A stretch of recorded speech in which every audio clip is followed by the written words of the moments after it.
The bottom line is this government is supporting democracy and freedom.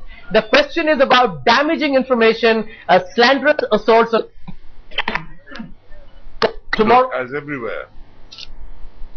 Subbimal, you know, the question is, Shobha Day says prosecute those who are putting online incendiary, inflammatory, derogatory, defamatory comments.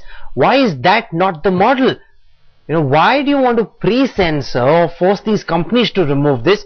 The government should allow law to take its own course.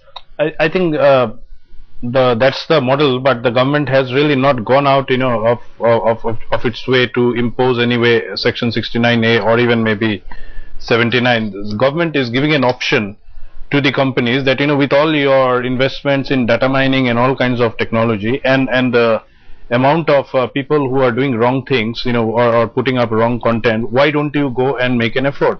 I think you just a few months back you had this whole BlackBerry controversy going on. It went on, and everyone said it couldn't be, you know, anything cannot be done about getting those BBM messengers or anything under some kind of a watch. But today the same company has come up and said we are able to provide something. They've set up a lab. So where is the effort of these companies? And that is what Mr. Kapil Sibal is alluding to. He isn't putting any harsh. Let me put a question to Kabir Bhai. There's a comment that I have from Harsha Bogle. He says far too many people in social media hide behind pseudonyms to make inflammatory statements. Freedom does not mean that. His sentiments shared also by Chief Minister of Jammu and Kashmir, Omar Abdullah. I hate the idea of censorship, but I've seen for myself how dangerous inflammatory content on Facebook and YouTube can really be, especially in a sensitive state like Jammu and Kashmir, Mr. Bedi.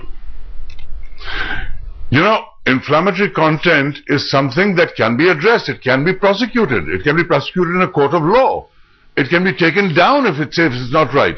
The issue here is the government trying to make other people do their work. It is the government's job to set up a panel to review what's on these sites and say what's wrong, let's have it taken off. They can't expect these sites with their millions, hundreds of millions of subscribers putting up all kinds of content to pre-screen them. Facebook, if it was a country, would be the third largest country in the world. 800 million people, right after India and China. Twitter with 200 million people would be about the fifth or sixth largest country in the world. The share of things that are coming in, there's no way these organizations can begin to pre-censor, and the government must not try and make other people do their work. How is Facebook to know what is sensitive to the government of India at a particular time? How is it to know certain persons, persona non grata, shouldn't be featured? This is offensive to this community or that. There's no way that executive sitting in an office somewhere can determine the sensibilities of every country on every issue at all times.